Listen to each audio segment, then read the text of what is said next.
Saudara-saudaraku yang terkasih, selamat berjumpa di Renungan Harian di channel Katolik kita.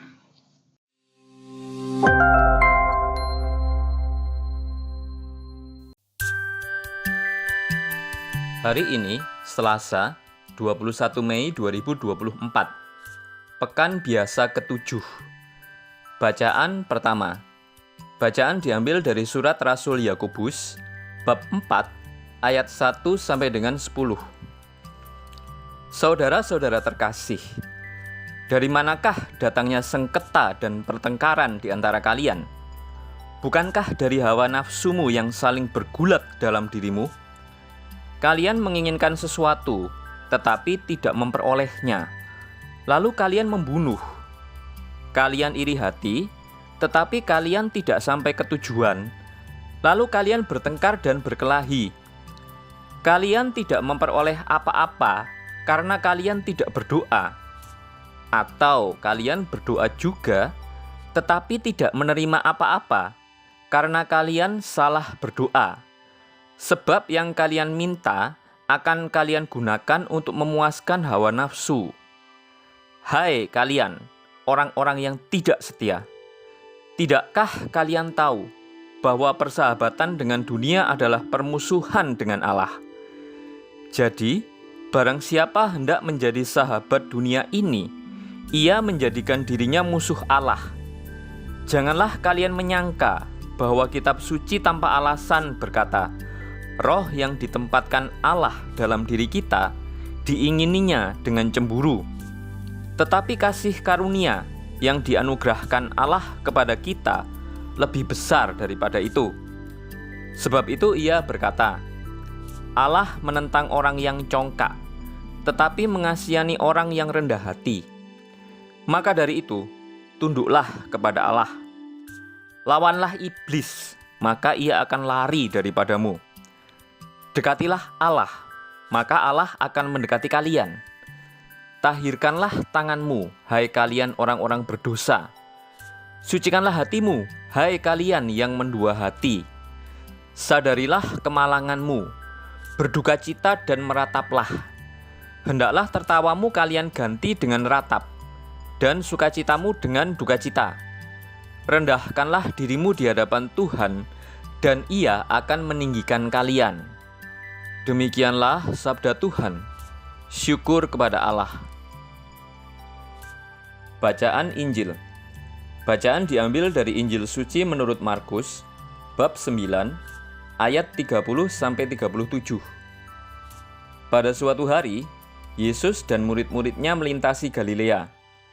Yesus tidak mau hal itu diketahui orang, sebab ia sedang mengajar murid-muridnya.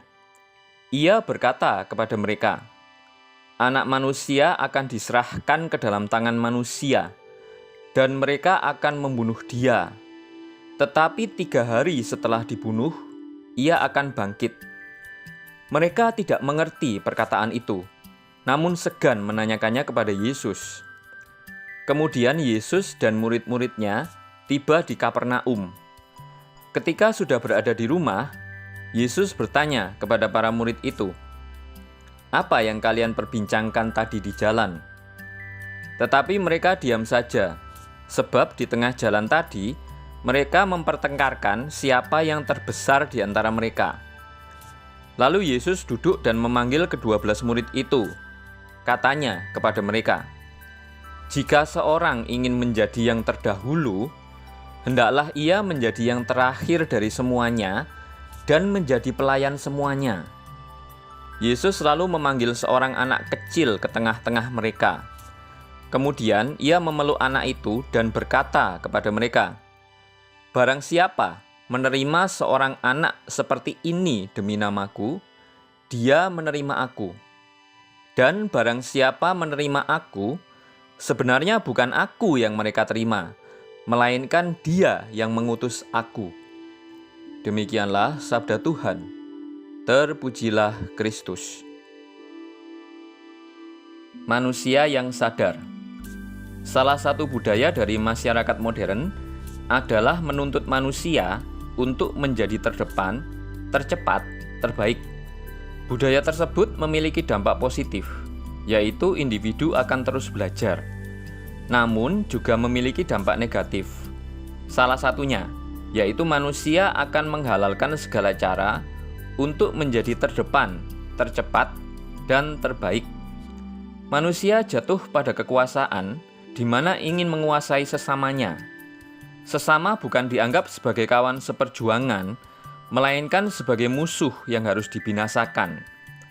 Hari ini, gereja mengajak kita untuk menjadi pribadi yang sadar. Yesus mengingatkan para murid bahwa untuk menjadi yang terbesar, harus menjadi yang terkecil.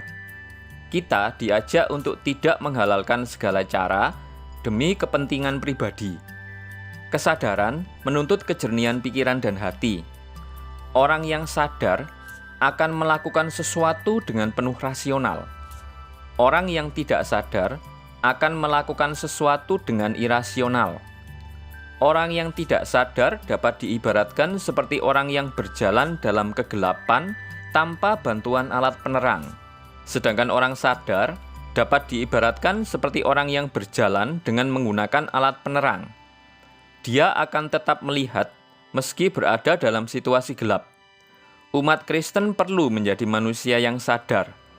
Dasar dari kesadaran umat Kristen yaitu teladan hidup dari Yesus. Yesus merupakan pribadi yang sadar.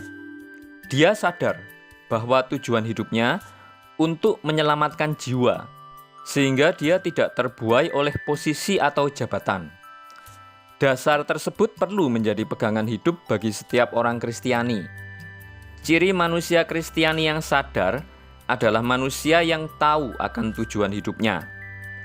Apakah kita sejauh ini sadar bahwa hidup kita pertama-tama adalah untuk melayani, atau justru kita selalu ingin menjadi terdepan, penguasa, dan egois untuk menjadi yang tertinggi? Marilah dengan rendah hati meneladan Yesus yang melayani dengan ketulusan hati dan menyadari bahwa kita adalah hamba Tuhan yang selalu membutuhkan tuntunan Tuhan. Tulisan oleh Frater Chrysostomus Amsal Rumajak Okarm. Marilah kita berdoa. Allah yang Maha Rahim, terima kasih atas rahmat dan kasih-Mu pagi ini. Naungi diriku agar mampu bertobat dengan tulus, setia mengikuti kehendak-Mu dalam menjalani kehidupan nyata. Semoga pertobatanku ini dapat terlaksana dalam kehidupan yang kujalani sepanjang hari ini, sebab Engkaulah yang berkuasa, kini dan selamanya. Amin. Saudara-saudari yang terkasih, terima kasih atas kebersamaannya dalam renungan harian ini. Kita jumpa lagi di renungan harian berikutnya. Berkah dalam.